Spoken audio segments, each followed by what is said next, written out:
Hello dear students, myself Govind Lohia from Guru Nanak College of Pharmacy Nagpur. Here we have started unit 5th of your physical pharmaceutics 1, that is third semester B Pharmacy, and this is video number 4, that is part 4, and in this particular part we are going to see buffer application in pharmaceuticals and buffer capacity. Previous video, that is video number 1, we have seen Sorensen pH scale. Video number 2, we have seen the measurement of the pH by colorimetric and electrometric method, and video number 3, we have seen the buffer equation, that is Henderson-Hasselbalch equation. I am extremely sorry for say late updation of this video or uploading of this video, but now onwards I am going to make the continuous video on the physical pharmaceutics 1. So let's start with the topic of the buffer application in pharmaceuticals. So come to this part. Okay, so buffer application or application of buffer in pharmacy, as we know that the pharmaceuticals is very regulated industry, that is each and every part is under the stringent regulation through Food and Drug Administration, through different regulatory agencies. So when we talk about the formulation aspect and stability of the compounds, we must say that the compound is stable throughout the entire shelf life of the product. So for that reason we must need to be because most of the times we are using as a aqueous solution in pharmaceuticals. So hydrolysis is the most common cause for the degradation of the product, and to prevent the hydrolysis we must use the buffer in the formulation. So very first application, if we talk about that, so the formulation aspect and stability of the drugs compounds, and if we talk about the formulation aspect and stability of the compound, then we need to before that I am going to show you, ये हम लोग question के बारे में अगर बात करूँ तो ये क्वेश्चन आपके लिए application of buffer may be for 2 marks and may be for 5 marks depending on university to university. Okay, हम लोगों को समझना, या वाइवा में तो क्वेश्चन पूछे ही जाते हैं कि वो एप्लीकेशन ऑफ बफर बताओ, है ना. तो हम लोग बात करेंगे तो फर्स्ट एप्लीकेशन कि हम लोग शुरुआत ही ऐसे करना चाहिए क्वेश्चन की कि pharmaceutical industry is most regulated industry and that's why formulation aspects are much important, and during this दूसरे पॉइंट में हम लोग लिखेंगे कि hydrolysis is most common because most of the formulation we are using as a aqueous vehicle, or somewhere we are using as a water as a intermediate granulation process या और किसी process के लिए हम लोग वाटर एज यूज करते हैं intermediate करके, है ना. तो दैट्स वाई हम लोग यहाँ बात करेंगे कि formulation aspect में hydrolysis is most prone or most common for the degradation of the products, and if we want to prevent the hydrolysis and any other such part, so हमें यहाँ पर बात करना पड़ेगा buffer solution के. So buffer is most important for this one. Okay, not only this, certain drugs are unstable in the acidic pH, certain drugs are unstable at the basic pH, certain drugs are more ionized at acidic pH, and certain are more ionized at basic pH, and we know about that कि formulation aspect अगर मुझे बात करना है तो drug का absorption, lipid absorption होना चाहिए और वाटर soluble होना चाहिए, है ना. ये हमारे प्रायोरिटीज होती है. So we can manage this two aspect in a single formulation with the help of buffer. तो ये हम लोग बफर के साथ मैनेज कर सकते हैं. तो क्या क्या लिखना है इसके अंदर? पहले पॉइंट में आप रेगुलेशन के बारे में बात करोगे फार्मास्यूटिकल, दूसरे फॉर्मुलेशन एस्पेक्ट में स्टेबिलिटी में हाइड्रोलिसिस जो कॉमन होता है वो प्रिवेंट होता है बफर से. तीसरे में हम लोग बात करेंगे कि ड्रग हम लोग अगर बात करेंगे कि एसिडिक पीएच पे अनस्टेबल है तो बेसिक बफर, बेसिक पे अगर अनस्टेबल है तो acidic buffer, like ascorbic acid and penicillin are unstable at the alkaline pH, and so that we can go with the acidic pH or acidic buffer. And not only this, अगर मैं आगे बात करूँ इसी के साथ, you have to pen down, जैसे जैसे मैं आपको बता रहा हूँ पॉइंट, आप रनिंग नोट्स बना के आपके पॉइंट्स बनाना शुरू करो. नॉट ओनली दिस, अगर मैं नाइट्रेट कंटेनिंग कंपाउंड के बारे में बात करूँ तो they are showing a brown colouration. So this is all about the formulation aspect and stability compound. Now patient comfort, ये सबसे इंपॉर्टेंट एस्पेक्ट है हमारे किसी भी फॉर्मुलेशन का. फॉर्मुलेशन बहुत अच्छा है मगर पेशेंट एंड पे एक्सेप्टेबिलिटी ही नहीं है. रीजन बिहाइंड दैट की इरिटेशन है और कोई चीज़ है ना. तो what I am trying to say कि patient comfort is most important, like injectable preparation and preparation for external और इंटरनल यूज इनके लिए, है ना. कि दैट मीन्स डालते ही इरिटेशन हो रहा है, स्किन पे लगाते ही जलन हो रही है. So these are the patient comfort, and for that reason we need to is the pH for the topical preparation with the skin, ophthalmic preparation with the eye and blood preparation. तो blood के लिए हम लोग कौन कौन से buffer use करते हैं? Usually we are using acetate buffer, citrate buffer and glutamate buffer. While talking about the blood के अंदर ये क्वेश्चन आपको जीपैट के पॉइंट ऑफ व्यू में कि ब्लड में कौन कौन से बफर यूज होते हैं, acetate, phosphate and citrate and glutamate, because these are the composition of the bloods. तो इसके वजह से हम लोग इनको यूज कर सकते हैं. ठीक है, दैट मीन्स ब्लड प्लाज्मा. तो acetate, phosphate, citrate and glutamate buffer can be use as a to make the isotonic or to make the formulation which is injected into the blood. ठीक है. Now ophthalmic preparation में देखो यहाँ borate, carbonate and phosphate buffer use होता है. No doubt ophthalmic यानी आई को बहुत अच्छी टॉलरेंस कैपेबिलिटी होती है. That means 1 drop lacrimal fluid अगर मेरे इसमें 1 ड्रॉप है, it can be tolerate 15 drops of water और वाटर इक्विवेलेंट कंपाउंड है ना, न्यूट्रल कंपाउंड का. तो इसको बहुत अच्छी कैपेबिलिटी है टॉलरेट करने की. बट फिर भी हम लोग ऑप्थेल्मिक प्रिपरेशन के बारे में बात करेंगे तो pH 3 से लेके 9.5 या 10 तक के हम लोग रेंज में काम कर सकते हैं. Beyond that there is irritation. So what I am यहाँ मैं क्या बताने की कोशिश कर रहा हूँ, तो कौन से बफर हम लोग ऑप्थेल्मिक के लिए यूज करेंगे, तो बोरेट, कार्बोनेट एंड फॉस्फेट. तो ये बफर आपको याद रखना है. ठीक है, borate, carbonate, phosphate buffer are use for the ophthalmic preparation. Question रहता है कि borate buffer is use in ophthalmic. Yes, it is use in ophthalmic GPAT में, but it is not use in the inside the body. That means parenteral हो या oral route हो, इसके लिए हम लोग बोरेट बफर यूज नहीं करेंगे. Reason behind that, it is toxic. तो बोरेट बफर टॉक्सिक रहता है. और आप मुझे कमेंट बॉक्स में इसमें डालना कि why borate buffer is toxic inside the body. ठीक है, ये एक आंसर आपकी तरफ से हम लोग justification. It is not accepted it is not expected that answer or the question may ask in your university examination or neither in the GPAT. सिर्फ हमें क्वेश्चन रहता है कि borate is used in the inside the body. No, boret is used ophthalmic preparation. Yes, boret, carbonate and phosphate buffer. Okay, now next one is the topical product. Topical के लिए हम लोग usually citric acid and its salt and phosphoric acid and its salt is used for the skin, particularly for the skin pH. तो topical products के लिए हम लोग ये यूज है. तो अभी तक हमने 2 यूज देखे हैं, एक है फॉर्मुलेशन एस्पेक्ट और स्टेबिलिटी ऑफ द कंपाउंड, दूसरा पेशेंट कंफर्ट है ना. तो फॉर्मुलेशन एस्पेक्ट में ही हमने स्टेबिलिटी ऑफ कंपाउंड के साथ उसको कवर किया. फिर पेशेंट कंफर्ट के बारे में हम लोग बात कर रहे हैं, जिसके अंदर हमें इंजेक्टेबल एंड एक्सटर्नल प्रिपरेशन के लिए हम लोग बात कर रहे हैं. ठीक है, तो this is all about. And the third one, solubility. yes, solubility of the most of the compound depends on the buffer system. और rather than buffer हम लोग अगर बात करें और more precise pH, and pH अगर maintain करना है तो आपको buffer लगेगा, है ना. जैसे for example हम लोग अगर बात करेंगे तो inorganic salts like phosphates and borates are more soluble at acidic pH. जैसे जैसे pH अल्कलाइन होते जाता है तो they are try to precipitate out, solution से precipitate out होना शुरू हो जाता है.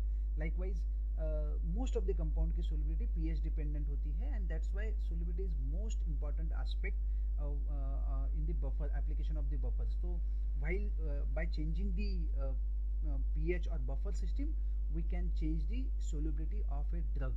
Okay, like ionize to anionize, anionize to ionize, ये भी हम लोग चेंज कर सकते हैं, and that is most important. अब यहाँ solubility में आपको और एक पॉइंट आप कवर करना है कि solubility में you can go with the lipid solubility and aqueous solubility. Okay, if the drug is more in the unionized form, then the drug is more lipid soluble, and if the drug is more in ionized form, then drug is aqueous or the water solubility is more. So we need to balance between the aqueous solubility and the lipid solubility, and that can be very well achieved, or that can be very well say adjusted with the help of buffer system. तो ये वाला point आपको यहाँ डालना है. ठीक है, तो अभी तक हमने फॉर्मुलेशन एस्पेक्ट, पेशेंट कंफर्ट और सोल्युबिलिटी देखा. सोल्युबिलिटी में हमने एक एग्जांपल देखा कि सोल्युबिलिटी डिपेंड करती है बफर सिस्टम के ऊपर और पीएच के ऊपर. जैसे कि एक एग्जांपल यहाँ लिया. नॉट ओनली दिस, हमने लिपिड सोल्युबिलिटी और वाटर सोल्युबिलिटी के बारे में भी बात की. Okay, now optimization of the biological activity. Optimization of biological activity अगर मैं बात करूँ यहाँ पर, तो जैसे pepsin is enzyme available in the stomach, and it having a maximum biological activity at the acidic pH 1.5 pH, है ना. तो not only पेप्सिन, ऐसे हमारे बॉडी में बहुत सारे एंजाइम्स हैं, और सभी एंजाइम्स की एक पर्टिकुलर पीएच पे ही मैक्सिमम बायोलॉजिकल एक्टिविटी होती है. अगर पीएच सिस्टम चेंज हो गई तो उनकी एक्टिविटी कम होती है और कभी कभी कंप्लीटली सीज हो जाती है, बंद हो जाती है. ठीक है, नॉट ओनली दिस, अगर मैं बात करूँ sodium benzoate, you know that the sodium benzoate act as a preservative. अगर आप सोडियम बेंजोएट बोल रहे हो प्रिजर्वेटिव और आप किसी कंपाउंड में उसको प्रिजर्वेटिव करके यूज करने वाले हो और वो कंपाउंड कंप्लीटली बेसिक बफर में बना है, तो वेदर आपका सही में सोडियम बेंजोएट काम करेगा क्या, तो यहाँ क्वेश्चन मार्क बनेगा, क्योंकि sodium benzoate act as a preservative for acidic food ingredients, जहाँ पे सिट्रिक एसिड हो, एसिडिक कंपोजिशन हो, वहाँ पर sodium benzoate act as a food preservative काम करेगा। रीजन बता देता हूँ मैं, क्योंकि sodium benzoate when it is in unionized form then it act as a preservative और एंटीमाइक्रोबियल। ओके, मगर जब सोडियम बेंजोएट अगर मैं डाल देता हूँ अल्कलाइन पीएच के अंदर, वहां पर सोडियम बेंजोएट आयोनाइज फॉर्म में चले जाएगा।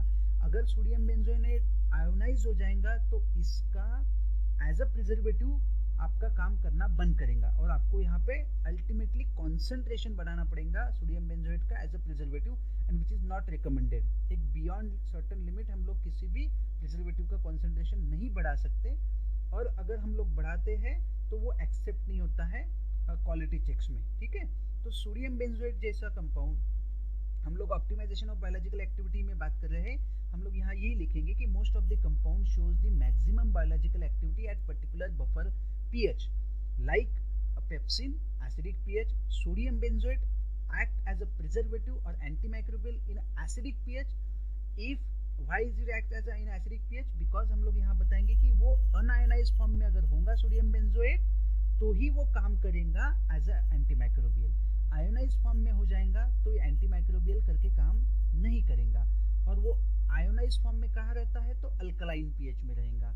तो इसीलिए sodium benzoate as a preservative कहाँ करेगा, तो हम लोग बात करेंगे it is act as a preservative in a acidic pH range. तो ऐसे ही सोडियम हाइपोक्लोराइड के साथ भी होता है। ठीक है, so this is all about optimization of biological activity.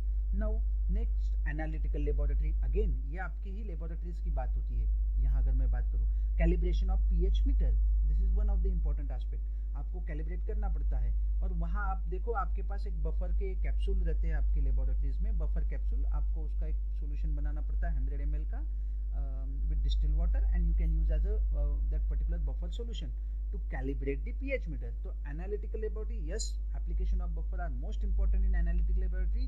For example, calibration of pH meter with the different pH range like 3, 7, 11 or whatever it may be. तो आपको ये होगा। Not only this, certain dissolution ये आप pen down करते जाओ बेटा, जो हम लोग डिस्कस करें। Certain dissolution apparatus, that means dissolution testing of a drug is also based on the buffer system. Like मुझे अगर कोई टैबलेट ली है मैंने और उसका मुझे डिसोल्यूशन करना है एसिडिक कंडीशन, मतलब मैं वो टैबलेट लेके स्टमक में जाने वाली है, तो स्टमक में पीएच होता है 1.2 से लेके, तो हम लोग बात करते हैं लाइक 3.5 के बीच में, है ना। तो इस पीएच रेंज में इसका मुझे बफर बनाना पड़ता है बाहर में।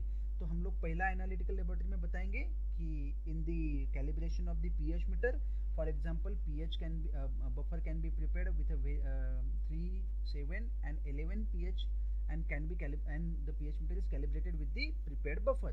तो ये वन एप्लीकेशन हो गया। दूसरा एप्लीकेशन क्या बोलोगे, in the dissolution testing for in vitro in vivo correlation.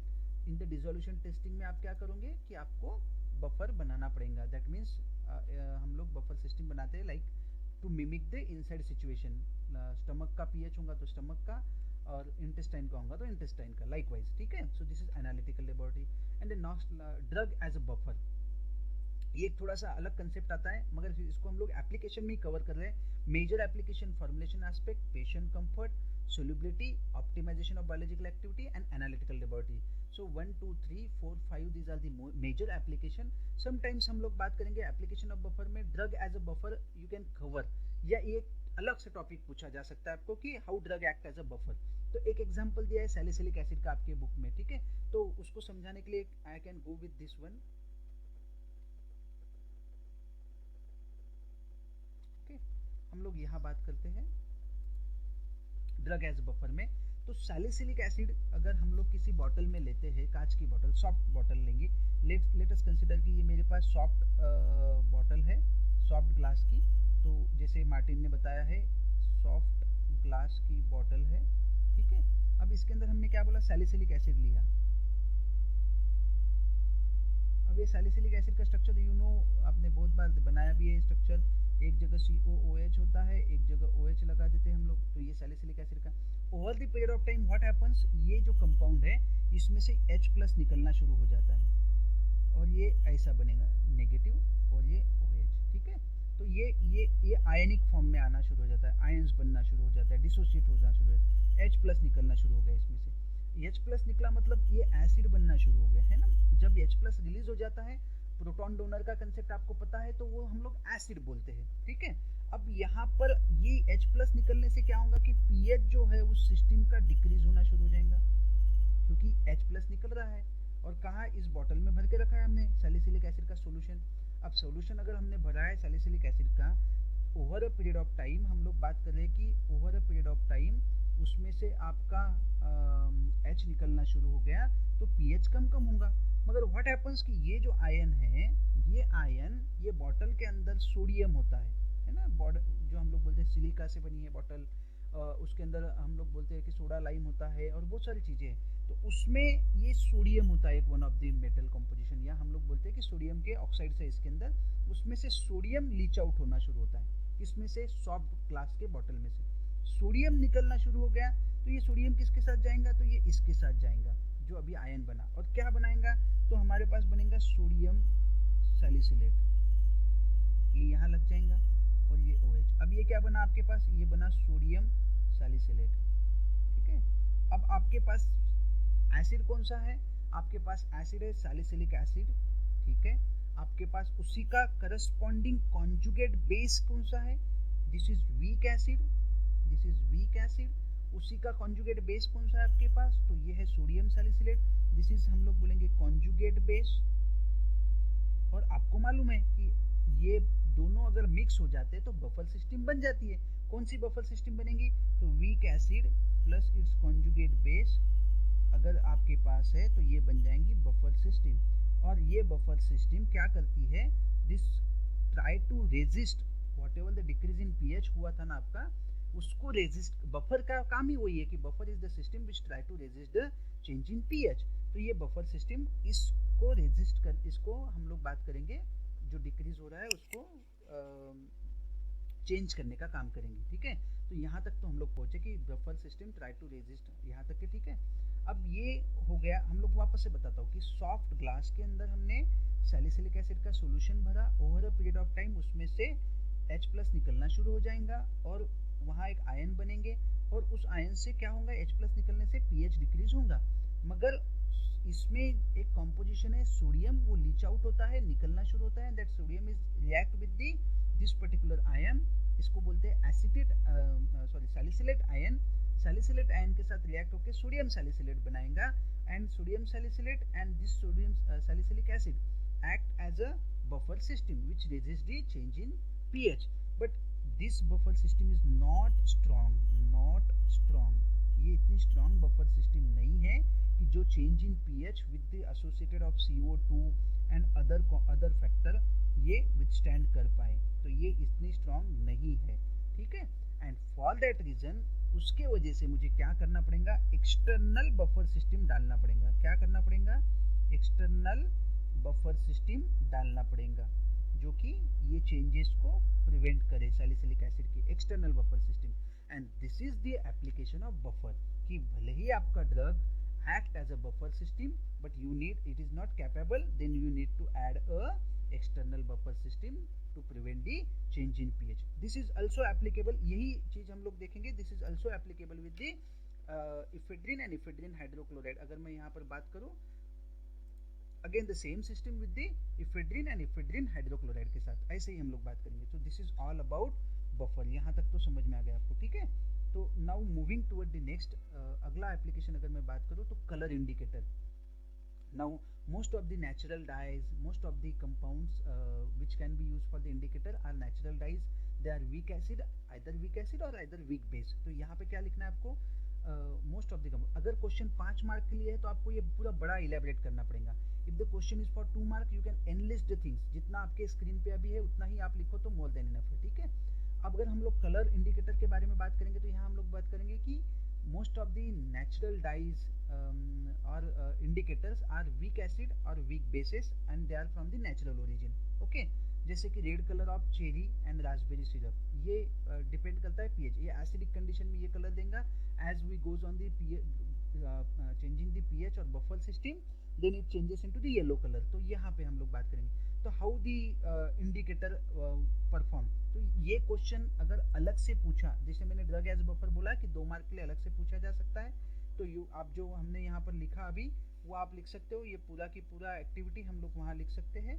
और जैसे ही मैंने बोला कि अगर कलर एज ए इंडिकेटर और आपको पूछाएगा हाउ दी इंडिकेटर वर्क्स, है ना, तो ये क्वेश्चन अगर पूछा तो that will in a different aspect, तो हम उस हिसाब से ले सकते हैं. ठीक है, तो एक हम लोग इसी को बात करते हैं इंडिकेटर को कैसे देखना है. तो let's come to this part कि आपके पास बफर इक्वेशन है. बफर इक्वेशन क्या बताता है?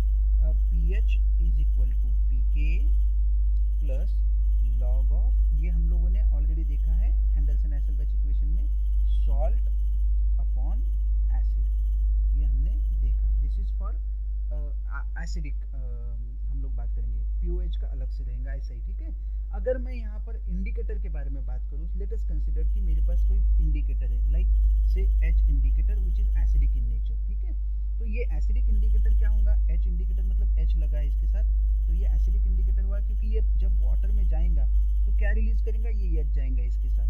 तो अल्टीमेटली क्या बनेगा आपके पास? H3O प्लस बन जाएगा.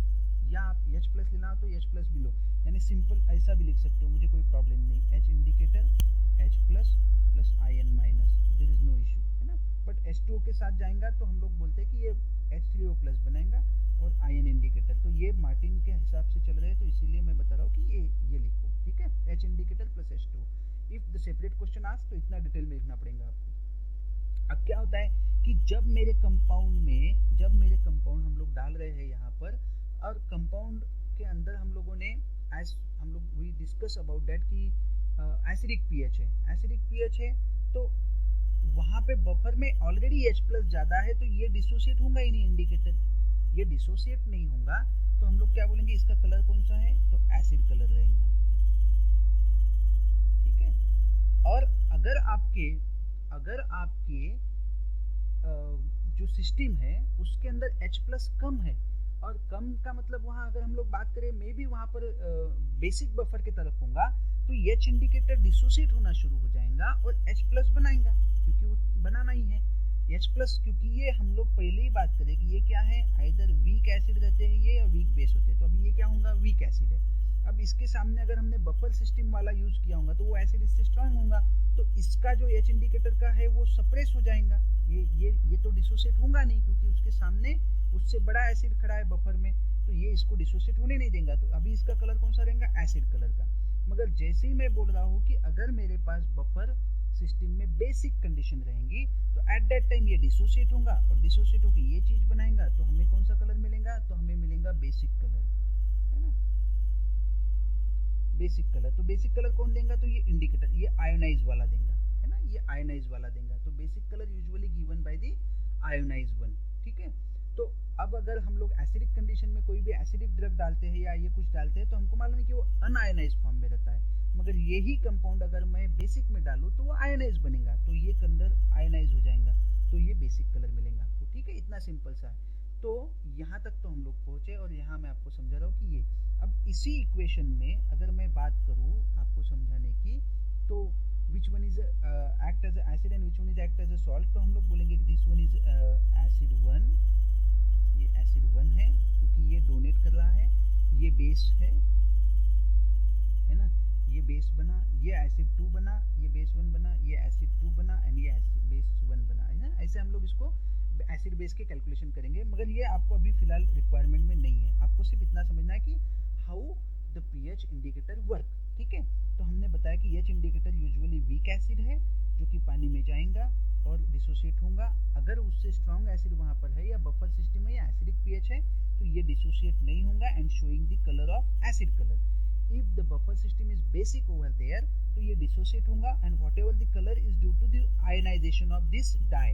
ये जो आपने इंडिकेटर यूज किया इसका आयनाइजेशन हुआ, इसलिए आयनाइजेशन की वजह से उसने बेसिक कलर शो किया. ठीक है, तो ये आयन की वजह से ये बेसिक कलर है.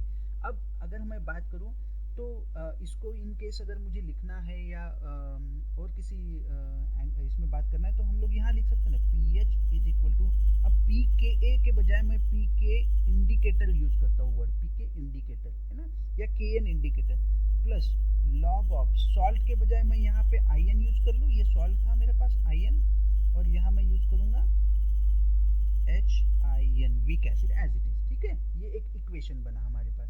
अगर मैं इस इक्वेशन को बोलूँ कि मेरे पास ये सेम अमाउंट में होगा तो हमारे पास P H is equal to P K I N बनेगा, P H is equal to P K I N बनेगा। अब आपके पास जब तक के इसमें प्लस या माइनस वन नहीं होता, प्लस या माइनस वन नहीं होता, मतलब क्या होगा, आइदर आपका ये रेशो 1/10 होना चाहिए, या आइदर आपका रेशो या और ये रेशो 10/1 होना चाहिए। ठीक है, समझ के चलो।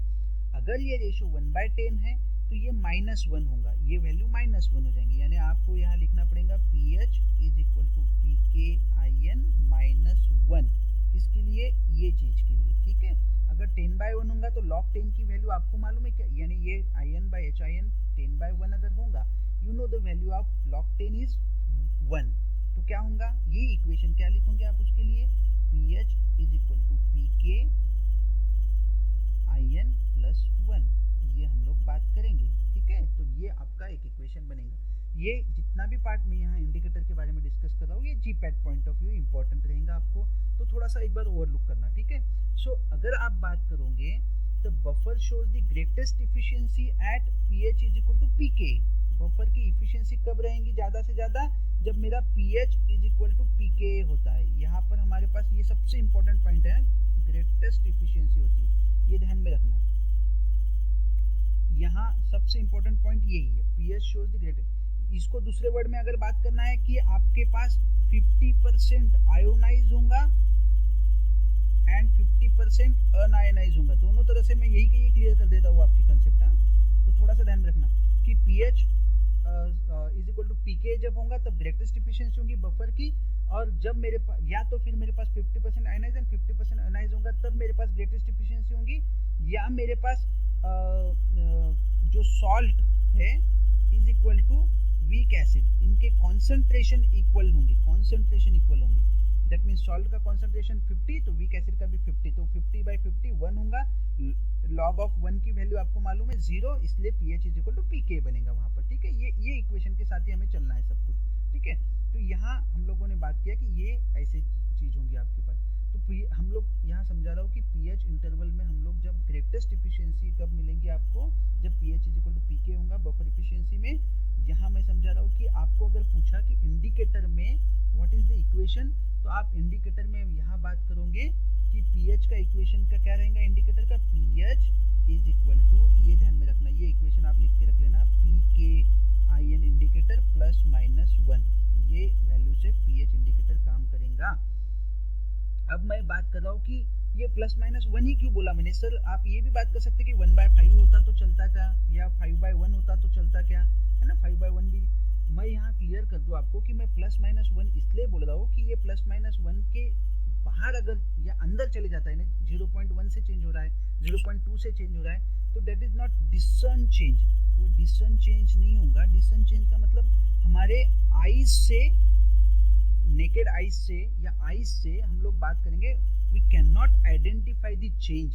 अगर पीएच इसके अंदर चेंज होता है तो हमें आईज से डिस्टिंग्विश नहीं कर पाते आसानी से, दैट्स वाई हम लोग प्लस माइनस 1 के ही चेंज के बारे में बात करेंगे।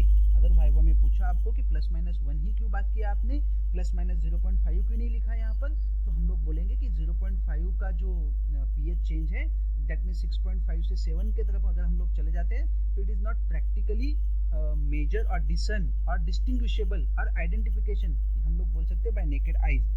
If we change from 6 to 7, it can be easily identified by the eyes. But if from 6 to 6.5 हम लोग नहीं कर पाएंगे and 6.5 to 7 नहीं कर पाएंगे, है ना। तो ये हमारा यहाँ पर एक पॉइंट हो गया यहाँ पर। तो this is all about indicator. और एक लास्ट पॉइंट इंडिकेटर में हम लोग यही बात करेंगे कि अगर हम लोग मिक्सचर ऑफ इंडिकेटर बना देते हैं, मिक्सचर ऑफ इंडिकेटर आपको पूछा पूछा जाता है कि what do you mean by universal indicator.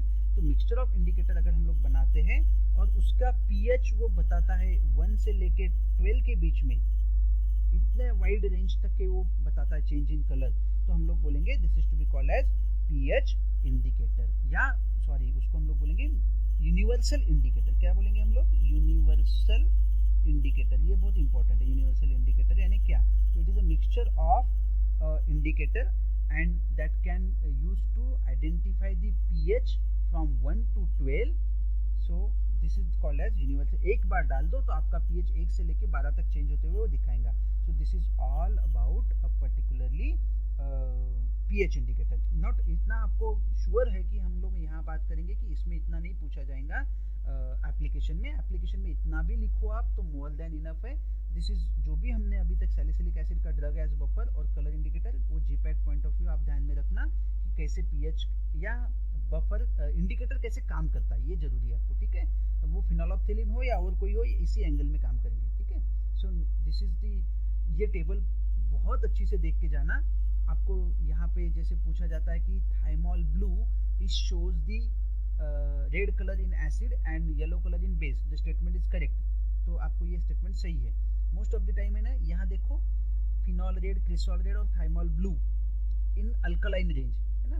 तो थाइमोल ब्लू का जहाँ एसिड और अल्कलाइन रेंज है, ऐसे क्वेश्चन वो अवॉइड करते हैं। मगर फिनॉल रेड, क्रिसॉल रेड देखो, हमको एक दिमाग में बैठा हुआ रहता है कि रेड कलर मतलब एसिडिक, मगर यहाँ देखोगे फिनॉल रेड और cresol red usually in a basic condition they are red and in acidic condition they are yellow. तो while going to the GPAT examination, आप जब कभी भी जाओ तो जितने भी मार्टिन के टेबल है ना, उसको ओवरलुक करना। टेबल में से श्योर शॉट एक या दो क्वेश्चन आपके बनते ही है, वो कोई भी टेबल हो फिर, ठीक है। तो this is all about application of buffer in pharmacy. Not only pharmacy, buffer application are also, हम लोग थोड़ा आगे देखते हैं। इसके अलावा बस 2 या 3 मिनट में ये खत्म करते हैं। Buffer application is also in fermentation, because we know that in fermentation there is a generation of, वो फिर बीवरेजेस इंडस्ट्री हो, अल्कोहल में जैसे या हमारे पास सैकेरोमाइसिस सर्विस यूज करके हम लोग ब्रेड या और कोई डो बना रहे हो, उसमें काम हो, तो या पिज्ज़ा बेस बना रहे हो, तो यहाँ पर भी अगर CO2 जनरेट होता है एंड जहाँ CO2 जनरेट होगा वहाँ कार्बोनिक एसिड बनेगा and there is a decrease in the pH, sure shot होगा, ठीक है। तो जहाँ फर्मेंटेशन होगा CO2 अगर बनेगा, डिक्रीज इन पीएच होने वाला है। So for that we need to maintain the pH with the help of buffer system, क्योंकि CO2 बनेगा तो हमको वहाँ पीएच चेंज होने नहीं देना है। क्योंकि जितने भी यमो है फर्मेंटेशन में यूज होने वाला, यमो मतलब micro organism, they work particularly on that pH. उसके अगर कम ज़्यादा हो तो वो काम करना बंद कर देंगे, ठीक है। In fermentation, in food industry, like हम लोग बात करेंगे कि जैम से, कार्बोनिक से सॉफ्ट ड्रिंक्स है जो हम लोग बोलते हैं कार्बोनेटेड बीवरेजेस है, इसके अंदर हम लोग बात करते हैं कि फूड इंडस्ट्री में citric additives like potassium citrate, sodium citrate act as a preservative in a buffer system, okay. Now in drying industry is one of the important industry जिसको हम लोग छोड़ नहीं सकते एप्लीकेशन ऑफ बफर में। जैसे कि अगर मुझे डाई इंडस्ट्री में बात करना है कि एसिडिक डाई को स्टेबल करना है, तो I can use a monosodium phosphate for acidic dyeing and disodium phosphate for the mild alkali range. तो ये स्टेबिलिटी स्टेबल करता है इस पर्टिकुलर कलर सिस्टम को उस बफर सिस्टम के लिए।